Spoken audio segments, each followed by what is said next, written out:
Hello everybody, good morning, welcome to the United Stands. I'm Mark Goldbridge and this is your latest Manchester United news as United look to make bids for midfielders. Sesko gets a bit of a pelting on international duty. We've also got some talk around who could be the next Manchester United manager in the summer and some interesting comments from an ex-player around a current new signing as well. Lots to get into this morning. I hope you're all doing very, very well. Just remember, a week today, we will be playing Liverpool. We'll be back. Football's back on Friday. The Bundesliga on, so that's football. The Premier League on Saturday. But we play a week today. Look, I want to get straight into it. Just do it. Ruben Amorim around the midfield. There are some reports again coming in this morning with the UK Sunday Morning Press that Manchester United could be looking to tempt Crystal Palace with a £60 million bid for Adam Wharton in January. Now, it's funny because we were talking last night about how we don't believe Man United will do anything in January because we don't do stuff in January. We don't have a lot of money. And I suppose, I don't intend to talk about the sale unless anybody asks a conversation about it. I don't intend to talk about it. But I think this is something that I would just say before we talk about the midfield, because there is a poll going on about whether you'd go for Wharton, Anderson or Baleba. I have compared the three players over the last 12 months and thrown Declan Rice and Bruno Fernandes in there so we can look at the key things. And why, for me, the answer is Elliot Anderson. But some of you might not understand that. I sort of hinted at it last night. I'll explain my point in a moment. But you can get somewhere in life by taking the slow approach. You know, take your time. You know, there's evidence of that. If you go to university and you train for 4 years, you may end up being a doctor at the end of it if it's 4 years. You're not going to do it in 3 months. But there are other things in life where if you take ages doing it, you're going to fall behind because everyone else is quicker than you. And I think in football, that tends to be the case. If Manchester United are absolutely looking to rebuild under this Ineos Glazer partnership, and they are looking to stick with Ruben Amorim as the manager, then they have to study for 8 years, according to Justin, to be a doctor. Thank you very much. You have to go and get the players now. And I think when you look at United and you look at the problems in that midfield and you listen to, we might make a bid in January. I think we have to make a bid in January. Like, I simply do. More news this morning that Napoli really want Mainu in January. Like, we can't be keeping Mainu in January when we don't want Mainu in January. Like, we can't just keep him because, let's be honest, why do we want to keep Mainu in January? I know what I want to keep I want to keep Mainu because I want to play him, but I'm not the manager and you're not the manager. It's very clear that this manager doesn't fancy Mainu, doesn't fancy Agate. Now, we can fight against that as much as we like, but he doesn't rate them. He picks Casemiro and Bruno over Mainu and Agate. Bruno is not a midfielder. Casemiro is a player the club's tried to sell for 2 years. So let's call it for what it is. Agate's future at Man United is not great, and neither is Mainu's at this point in time. And yet, we probably won't let either of them go in January because it's difficult to replace you. What type of mentality is that for a football club that's halfway through a race? It's almost like giving up. Like, you have to be proactive. I look back at Chelsea. I think it was the first January transfer window that Todd Boehly had. Did they not go and spend £100 million on Enzo Fernandez? And everyone was going, Benfica won't do a deal. Benfica won't do a deal. I don't know why they're bothering. Benfica definitely won't do a deal. Benfica won't do it. They've just done a deal. Oh, I'm very surprised. And that's because you can be aggressive in football. You can go and get deals done. We've seen it happen. And I think that if we wait until the summer, we effectively carry on as we are. Bruno, Casemiro, Mainu and Agate not really wanted. We go through a whole season like that. And then in the summer, we go, let's try and buy a midfielder. And every other club that knows they've got Champions League football go, oh, we'll have that. We'll have that. I think there's a huge advantage to going in January. Because if you go in January, you can let Mainu go on loan. He's getting football. That's great. If you go in January, you can get the player in to solve the problem now in the midfield. And if you go in January, I think you also get ahead of the Liverpools and the Chelseas and the Arsenals who, to be honest, do not need a midfielder in January and probably won't commit to a midfielder in January until they know what they've done in May. And what I mean by that is, when you've qualified for the Champions League, you know you've got your £100 million guaranteed. But in January, you don't. And you don't need a midfielder in January. If you're Chelsea, you don't need a midfielder. If you're Liverpool, you don't need a midfielder. If you're Arsenal, you don't need a midfielder. In the summer, when you've qualified, as we've seen already, you go, I'd like a midfielder. I'd like to have a little bit more depth there. But in January, they don't. So it's an open goal for Man United to go in January and go for the midfielder because we desperately need one. We get ahead of everybody else.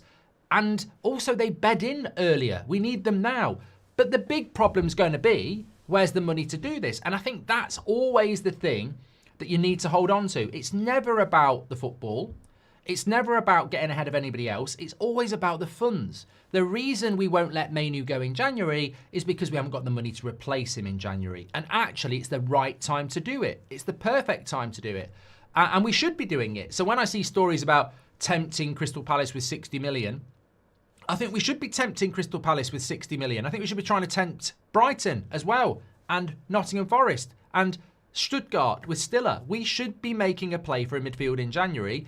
And this is why, and I don't want to get into the sales stuff, because we're talking football here, but this is why I think anybody that sits there and goes, I'd like to see what happens with this ownership. Well, let's wait and see what happens with this ownership, because what will happen with this ownership is they won't tempt anybody. They'll go, Mainu, you're staying till the summer, and we're planning something big in the summer, like they say every year. We're planning something big in the summer, and then we'll sit there all summer watching these big signings go elsewhere, and we'll end up with 5th or 6th choice. This is why we need a new ownership. This is why we need owners that want to get the money in the club and they want to be competitive today, not tomorrow. And that is why we should be doing what the reports are saying, but I don't necessarily believe that we will. They are assets on an Excel spreadsheet, says Keel. To attract the midfielders we want, says Marlowe. Good morning, mate. Hope you're doing well. We need to show progress and a clear project. To be able to progress, we need top-class midfielders. It is a conundrum. I think what you need to do, Marlowe, is you need to go, Napoli will take Kobbie Mainu in January. You line that deal up straight away. And right now, in October, November, December, you are talking to Stuttgart. You are talking to Crystal Palace. You are talking to Brighton. And you are talking to Newcastle. You don't need to talk to anybody else. You've got Angelo Stiller. You've got Adam Wharton. You've got Elliot Anderson. And you've got Carlos Baleba. You've got 4 options there. And you basically make sure you get the best one you can get. But you make sure you get somebody. And then in January, Mainu's playing football, and you have a midfielder, and we absolutely need to go and do it. And there's no reason not to do it. And what annoys me about it is it's not pie in the sky. It's happening at other football clubs, and we need to make it happen. Rajaf says, I can't lie, Mark. Things about to go down if I don't see my boy Zirkzee on the pitch soon, sitting defenders down. We're missing his insane aura. I don't think we're going to see Zirkzee anytime soon. And to be so, thank you very much for your super chat this morning. He says, this may be a controversial point, but if we want to be serious, top 3 clubs, then we need to do a Chelsea and sign 2 marquee midfielders. Mine would be Baleba and Wharton. Bian, welcome to the members club. Well, look, before I've got a few other bits I want to talk to you about. Thomas Tuchel's been mentioned for the Man United job. Another international manager's been mentioned for the Man United job. Very interesting what Wes Brown has said about Lemens, and also some comments from the Slovenian coach about Sesko last night. Yeah, we'll talk about that in a moment. But I did want to bring this in. Right. I have access to something called Wyscout, which is used by a lot of clubs and a lot of people who are into their stats. I don't use it as much as I should, but I do want to just use it in this instance, because basically what I've done is I've taken Angelo Stiller. I've just added him in as well. So I've got Stiller, Wharton, Baleba, Anderson, Rice and Bruno Fernandes, and I've taken all their stats from the last year. I've whacked them into compare mode. Now, I'm going to say before the start of this, the reason I think Man United should go for Elliot Anderson is because his ridiculous work rate to win the ball back is incredible. As I said last night, he's played more passes this season than anybody else, and more forward passes than anybody else this season. He's a brilliant carrier of the ball as well, and he has the right mentality. So he likes to tackle, he works hard, he passes the ball a lot. He passes the ball forward a lot. He's aggressive, and he also carries the ball a lot. I mean, for me, that would make a huge, huge impact on Manchester United. I thought he had a good season last season. I think he's having an even better season this season, and he's in the England team. I think he is the perfect balance of what we need at Manchester United. I think we should be chucking as much as we can at that deal now. Now, the great thing is there are other alternatives. There is Adam Wharton, there is Carlos Baleba, there is Angelo Stiller, but for me, think Elliot Anderson is the closest thing to what I would describe as, the Roy Keanes, the, Steven Gerrards, the Paul Scholes, the old school midfielders that don't exist anymore. And I'm not putting him on that pedestal. I'm just saying at 22, he's massively Premier League proven. His career's on the up, and he brings the fundamentals that we need. Obviously, I think you could argue that Wharton might be better at something than him, and Baleba might be something better than him. But the overall package, I just like it. That's the player I would go for. But look, this is what I wanted to just very, very quickly do. I've got all these players, right? Passes per 90 over the last 12 months. Angelo Stiller, 70. Elliot Anderson, 65. Baleba, 39. Wharton, 39. Bruno, 53. And Declan Rice, 50. So Stiller and Anderson are playing more passes than anybody else. Their accuracy is both up at 90%. Forward passes per 90, 23 Stiller, 17 Anderson, 15 Wharton, 17 Bruno. Declan Rice is down on 12 and Baleba is down on 10. So on passing, Stiller and Anderson are way out in front. But let's have a look at some other bits as well. I think if we can find progressive runs per 90, Declan Rice 2.2, Bruno 1.6, Angelo Stiller 1.2, Elliot Anderson 1.35, Baleba 1.45, and Wharton 0.9. Offensive duels 1 per 90, 9 Anderson, 4 Stiller, 6.5 Baleba, 3.5 Wharton, 4 Rice, 5 Bruno, and shots per 90, 1.2 Anderson, 1 Baleba, 0.7 Wharton, 0.6 Stiller, 1.4 Rice, 2.4 Bruno, which you'd expect because he was playing as a number 10 a lot last year as well. And then defensively, successful defensive actions per 90, 9.3 Anderson, 8 Baleba, 8.3 Wharton, 6.5 Stiller, 5.4 Rice, 6.5 Bruno. Defensive duels per 90, 8.2 Anderson, 6.2 Baleba, 5.5 Wharton, 5 Bruno, 4 Stiller, 3.4 Declan Rice. Aerial duels, 3.2 Anderson, 1 Wharton, 2.6 Baleba, 1.8 Stiller. Interceptions per 90, 4.2 Anderson, 4.4 Baleba, 3.8 Wharton, 3.1 Bruno, 3.6 Stiller. I just think Elliot Anderson comes out on top for a lot of that. And stats, I'm not a big person on stats, but I just think Elliot Anderson is the best all-rounder. And if you're going to play an Amorim system, then I think your midfield 2 need to be more Elliot Anderson and Baleba than they do Casemiro. I think they've got to be moving forward.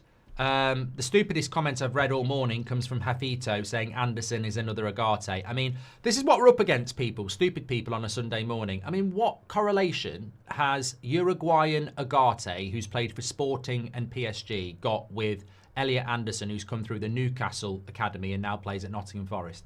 Apart from they play in the midfield and they're male. I mean, come on. That's just lazy. Absolutely lazy. I honestly think the answer is not to pick 1, it's to pick 2. I mean, that's the sort of... I might have lured some of you in, but I haven't because some of the live chat are already on it. For me, you take 2 out of Stiller. I think looking at it, Stiller is not as defensive as a Casemiro, but he's not as attacking as a Bruno. I think Stiller and Anderson would be a brilliant 2. I also think Wharton and Baleba would be a brilliant 2. Wharton and Anderson would probably be a good 2 as well. But I think for me, if I was going to take 2, I'd take Stiller and Anderson. I think they're the 2 that would complement each other really, really well.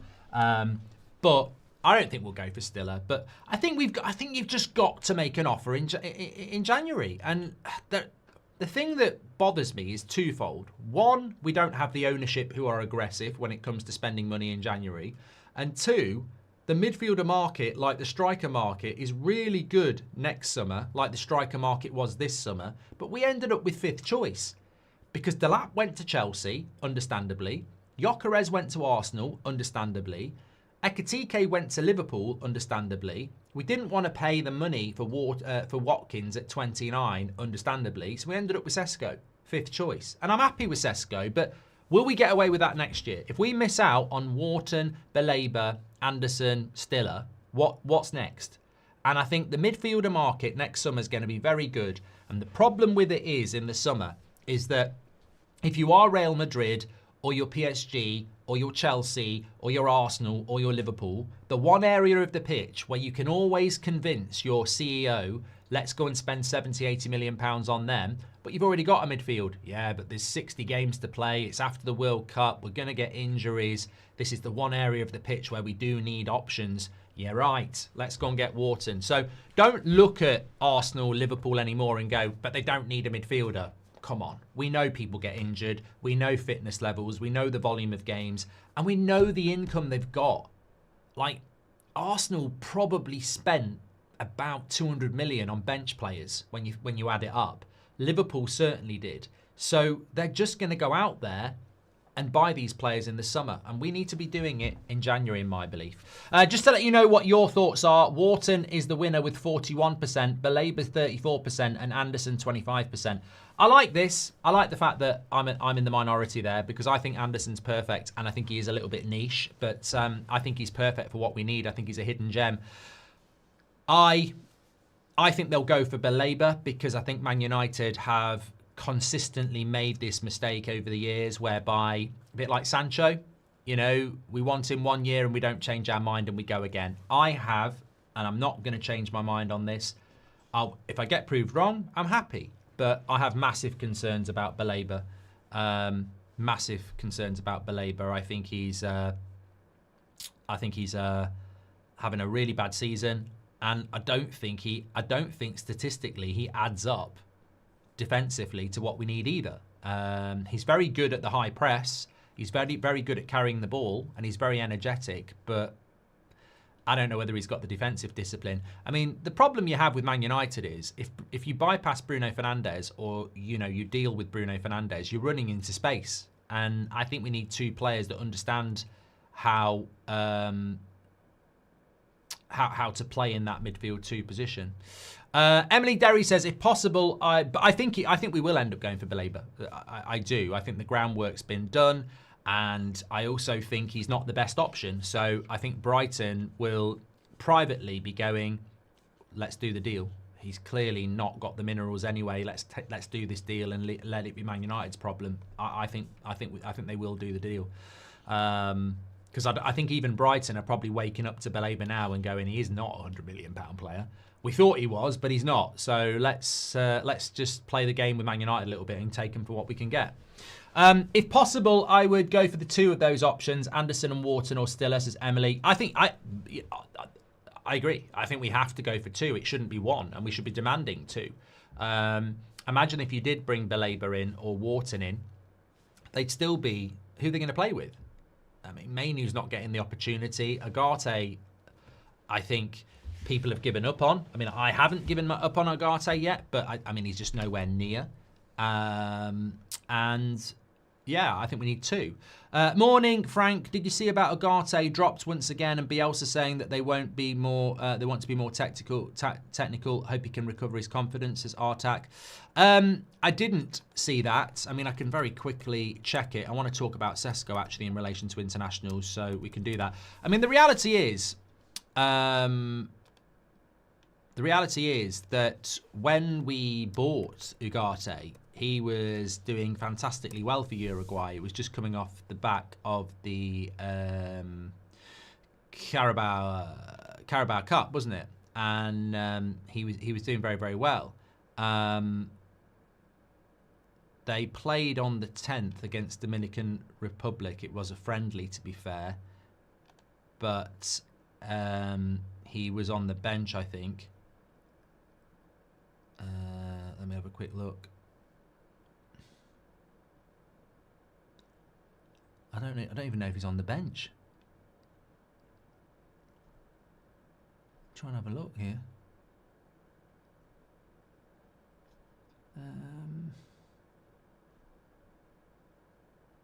I can't even see if he was on the bench for that game. But look, Agate was a very important player for them. But he ain't playing football. He's not playing football. So what do you expect? Rajaf says, on a more serious note, Anderson is having the better individual season, but don't you think Wharton is the better prospect, Mark, says Rajaf. I'll be very happy with all of them. I'm just very impressed with Anderson at the moment. Why are we voting for one when we need all three, says Tusha. Very fair point. And very fair point. Jack Davies says, spending pounds is still a gamble. So many failed. Lack of emphasis on player development. Mainu, Kone, Lacey, Collier could be more potential lost, says Jack. I think this is a very intelligent comment as well. Not all answers are found in a checkbook. When you think about Elliot Anderson, he came through the Manchester, not the Newcastle Academy. When you think about Adam Wharton, he comes in from Blackburn. You know, we do need to start producing our own players, absolutely. And I think you raise a good point, Jack. Definitely. The problem is, at the moment, would you rather spend 60 to 70 million pounds on Wharton or Baleba, or would you rather promote someone like Kone? Now, obviously, I would rather promote someone. It's cheaper, but at what point in the last decade have we shown the platform for a young player to be nurtured and developed? We don't have the leaders to do it. So, I mean, how's it going to work for Kone in a midfield with Bruno shouting at him and throwing his hands up in the air? This is the problem. We don't actually have the environment to develop players. When was the last player that we developed at Manchester United? We're not very good at it. And even when you look at this season, Dorgu and Yoro, who are both like 20 and 19, I think I'm not far off with that. They've been dropped more than Luke Shaw and Bruno. So, you know, even the manager, you would say, isn't that focused on developing players. Mainu can't get anywhere near the team, but Casemiro can. So it's not just the environment, and I don't think the environment's there to develop youth players. It's also the management.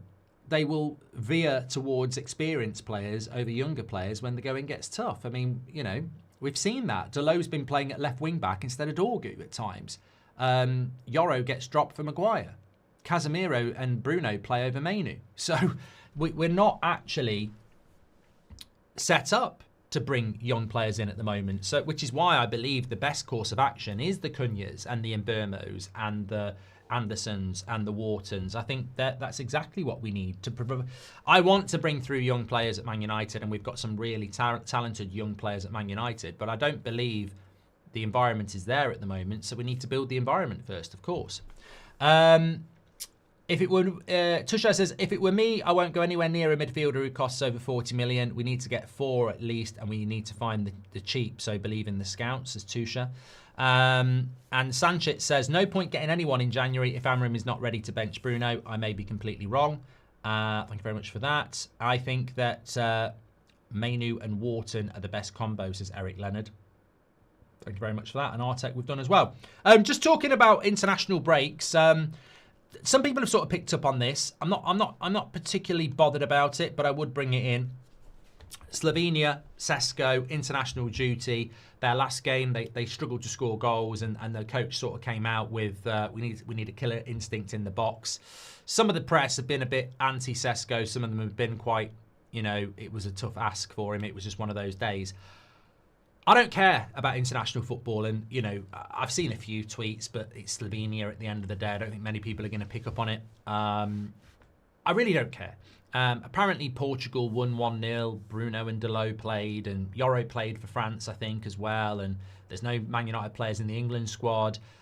The international break for me is a massive inconvenience. The big positive for me is that it's 2 weeks for people like Martinez to get back to fitness and closer. De Ligt didn't get called up, so, you know, has a bit of a break. People like Luke Shaw and Mason Mount, you know, they have 2 weeks of not getting injured as well. So, you know, Zirkzee, Mainu, Hunger, 2 weeks off. I don't really care about the international break. And also, in relation to Sesko, I would take it as a warning for Manchester United. If he's playing for Slovenia, and they're lacking a killer instinct, maybe he's not getting the service there.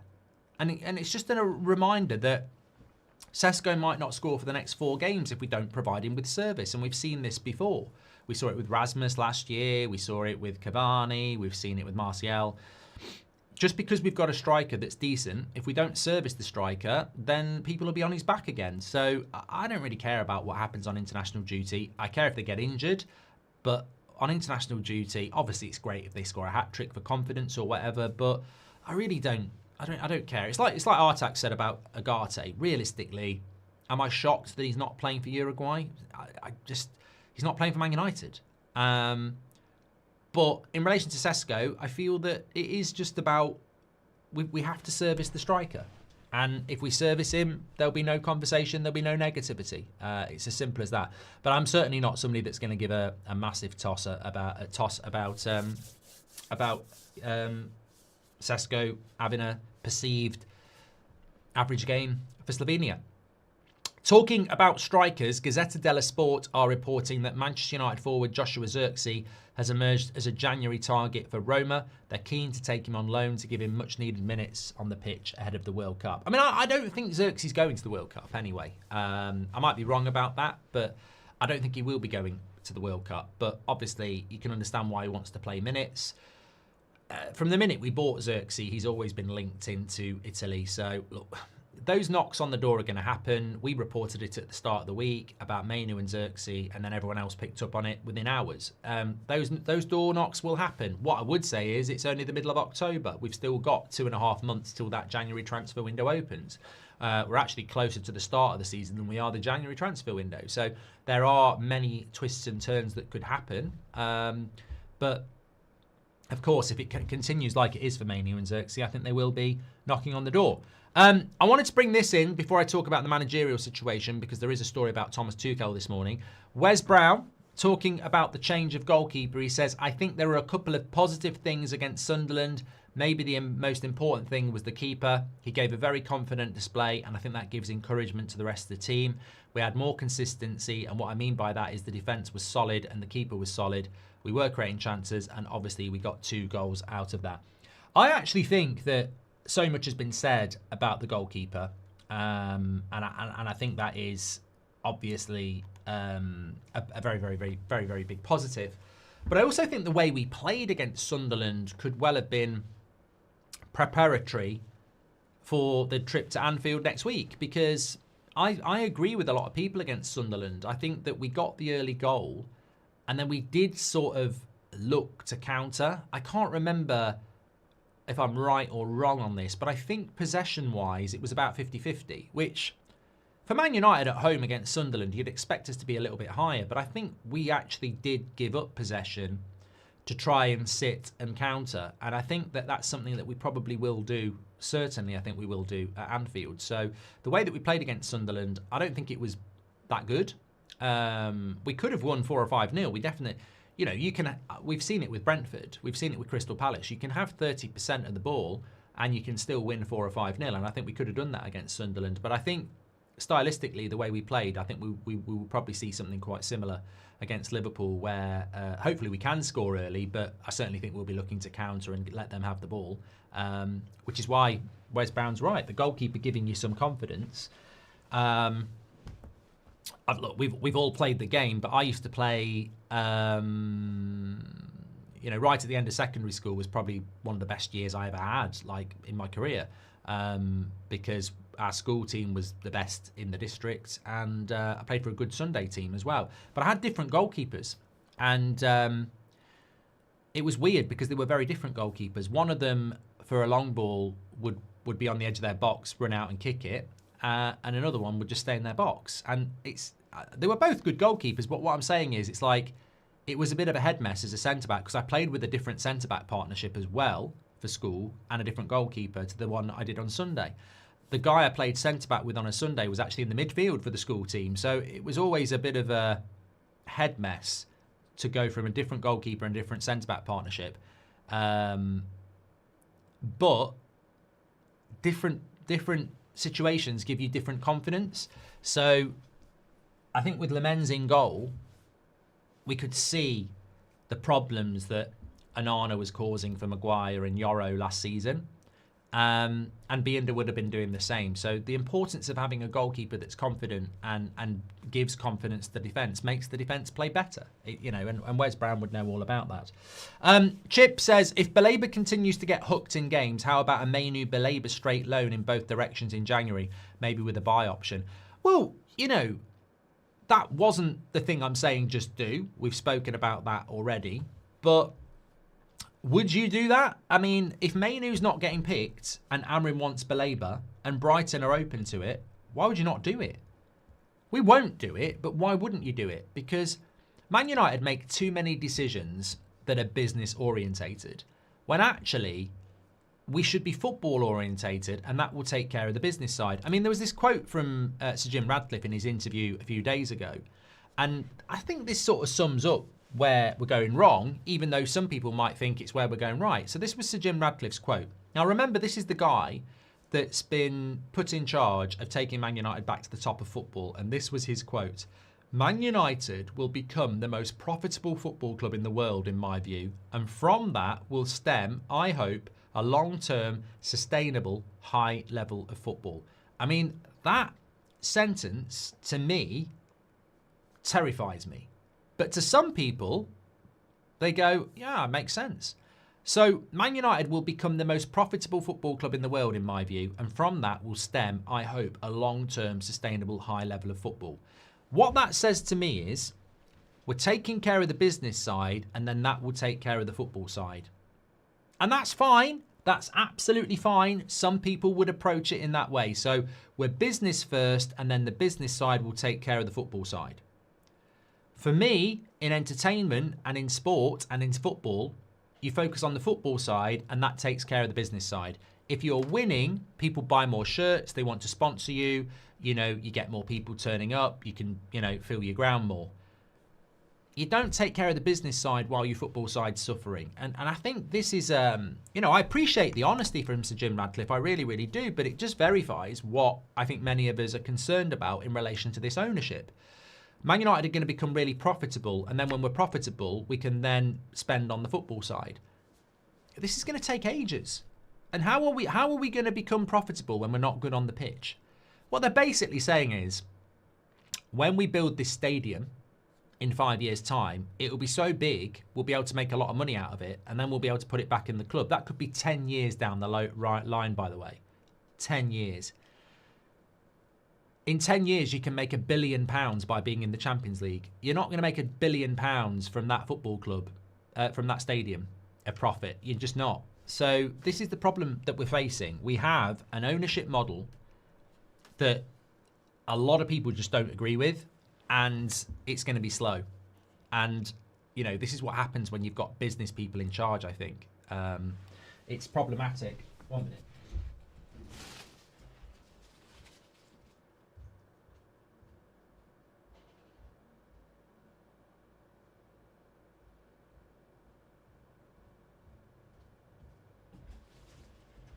Sorry, my accountant was just verifying what I'd said.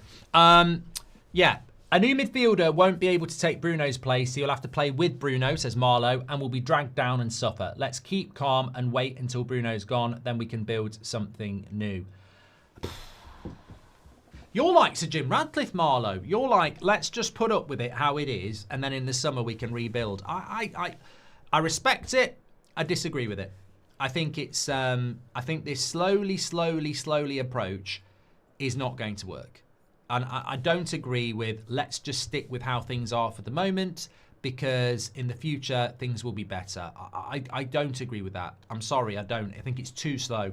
I think we needed a midfielder yesterday. I'm not waiting till tomorrow. Get one today. January for me is today. Summer is tomorrow. Last summer was yesterday. We needed midfielders yesterday. Get one today. Don't wait till tomorrow. And also, Marlowe, the problem is, as we move on to the next topic, I don't know how any owner or fan can be looking beyond the end of their nose when it comes to Manchester United. We know what we need, but you can't even look to January, let alone the summer. Let's make do with Bruno and Casemiro till the summer, and then let's buy a good midfielder. you can't hit fast play. You can't sim till the end of the season and everything's the same. One thing that is absolutely certain about Man United is that game to game, we live or die. So lose to Liverpool next week. No one's going, let's just get to the summer. And with, he could be gone. Jim Marlowe Radcliffe says Jim's. No, Marlowe's a good lad. But I genuinely think that sometimes the international break is great because it gives you time to reflect and discuss that you don't really get the time to do when all the games are going on. But we must remember that we are 10th in the league, and the only games we've won this season have been against newly promoted side and 10-men Chelsea. So we haven't had the most convincing start to the season. It's not the worst start to the season. It's not the most surprisingly bad start to the season. But to talk about, and look, I think Marlowe does speak in the language of Sir Jim Radcliffe. Let's take our time on this. It's a long-term project. It's not a light switch. The problem is, you're not in control of the light switch. So Jim Radcliffe thinks he can decide when to turn the light switch on or off. He can't. In football, you don't control it. If you could control it, everything would go your way. It's the most unpredictable sport, as we know. And magic can happen and damage can happen. And look, my prediction is we'll lose to Liverpool or we'll draw to Liverpool, which would be a good result. I think we'll beat Brighton. I think Forest will have a new manager by the time we play them. It could be their new manager's first game. They are a decent side, have just made a bad choice. That becomes very different and difficult. And I think Spurs, under Thomas Frank, you never know what could happen there. And then you're back into another international break. I think we could lose 2, win 2. Or we could lose 2, win 1, draw 1. But I don't see Amorim being out the woods at any point this season, really. I just think it's going to be that, like that. And look, maybe he goes to Liverpool and draws. Maybe he beats Brighton. Maybe he beats Forest and he draws at Spurs and he's unbeaten for 5 games. And, things are getting better. But maybe he goes to Liverpool and loses. He draws to Brighton and then he loses to Forest and Spurs and people are right, he's got to go. And I think that's the sort of season we're going to have. It's going to be like, I don't know whether it'll ever go bad enough that he needs to get sacked, but I don't think it's ever going to get good enough that people are saying he's the guy. And I think that's just what we've got coming. And, the only way you can really convince people to be patient is when there is a vision to be patient for. And I don't think that vision is coming anytime soon, to be honest with you. On that point, I did read this morning that Thomas Tuchel is not seen as a potential replacement should they sack Ruben Amorim. He's got a contract till 2026, etc. I can't remember where that source came in from, but it did get me thinking. In relation to the managerial situation, that there is clearly, whether you like it or not, there is clearly a huge desire to stick with Amorim for a long period of time. And that comes from, as we know, an ownership that made some very, very big calls and put their neck on the line for Ruben Amorim. They gave Eric Ten Hag £300 million and sacked him 3 months later. They've decided to change the whole structure of the football club, the whole formational vision of the football club on the pitch. And it's not going very well. I mean, he's the worst manager we've had in the Premier League era, I think somebody was saying the other day.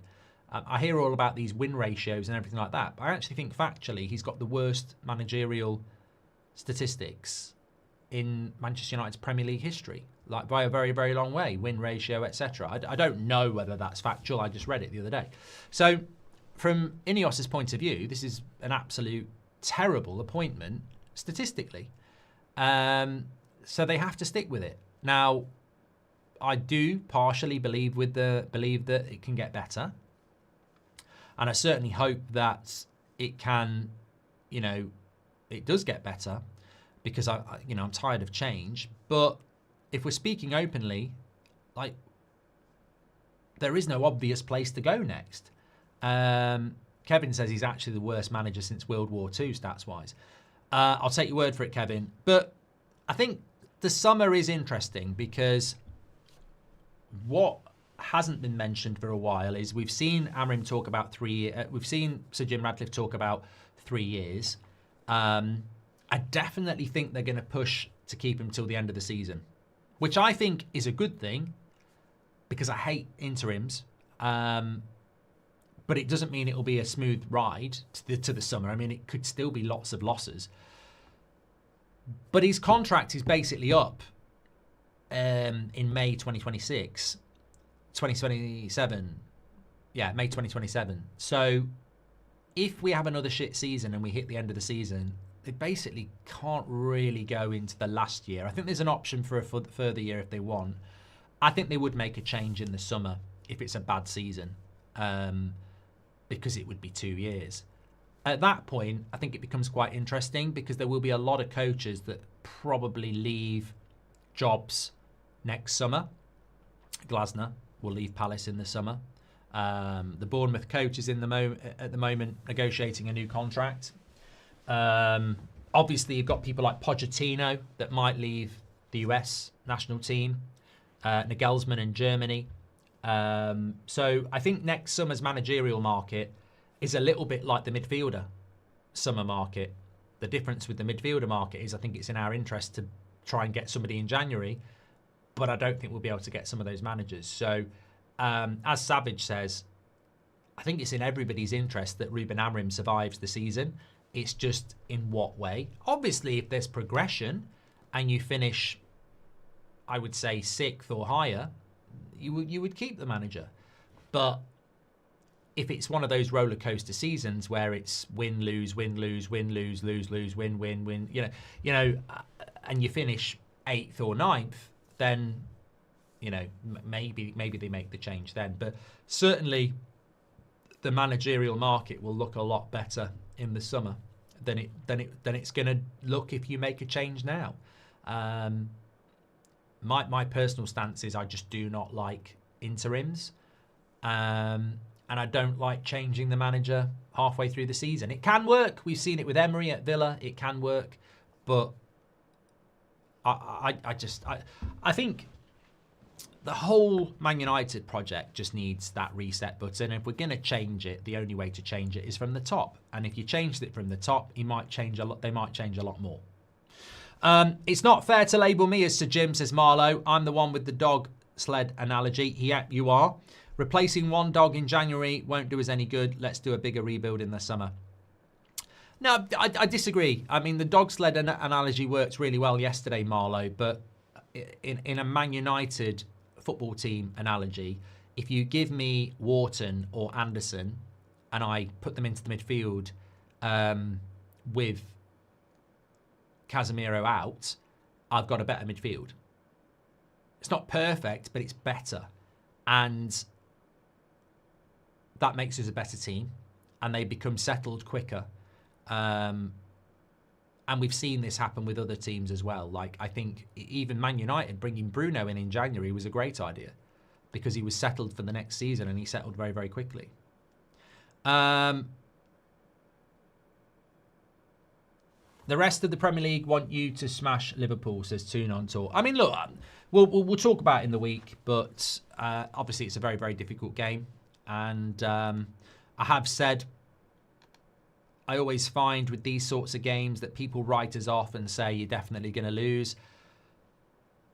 We went to Liverpool with Ten Hag and we were going to get beat 6 or 7-0. They had about 30 shots. We played shit, part of the bus football, and we got a 0-0 draw. So, and also United tend to turn up for these sort of games as well. So I think it might be more pressure for Liverpool than it is for us. We're going to go into that game and everyone's going to say we're going to get beat. But Liverpool have had, lost their last 3 games. So I wouldn't be surprised if we came away with something in that game. I don't think it'll be pretty, but I wouldn't be surprised if we came away with something.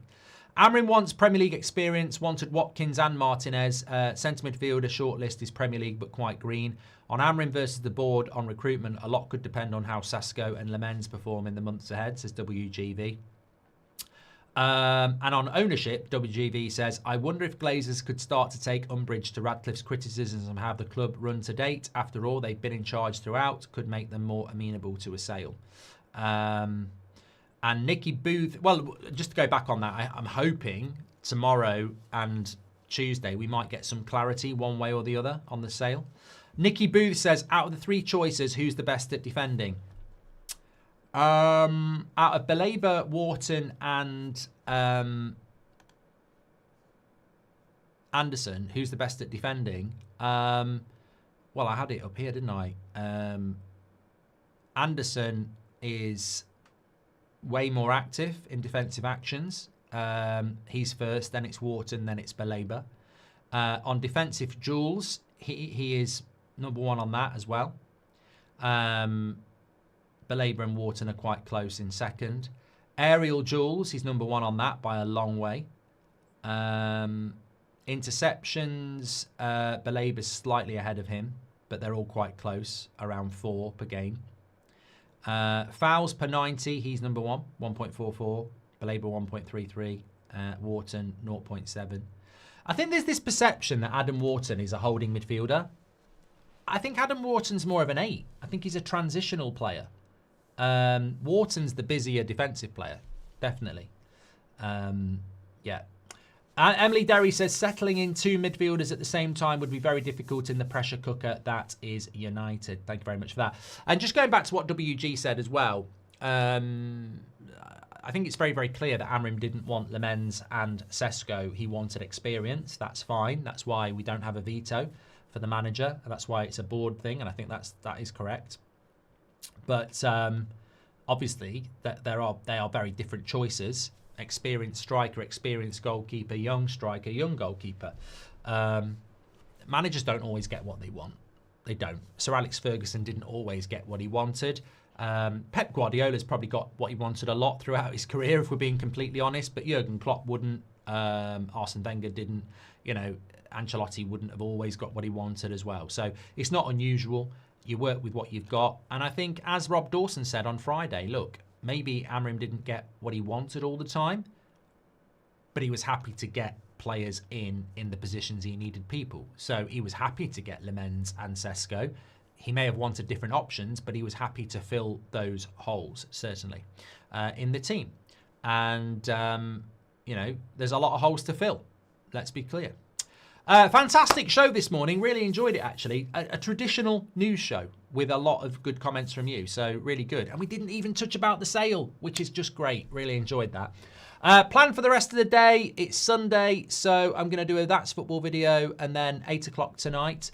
Marlowe says, getting Bruno in January saved Ollie for a couple of seasons. It didn't do us any good in the long run. We must do bigger shifts with a clear plan. I don't think the current structure can do that. Well, I agree with you on that, Marlowe. New owners reset button, certainly. Yeah, tune in at 8 o'clock tonight. Obviously, if anything else happens, I will go live. I'm not expecting it on a Sunday, and we've got a special little Sunday show for you tonight, which is a little bit more traditional 8 o'clock, posing questions, creating debate. Have a great day, everyone. Stay safe, and I'll speak to you on the next one. Take care.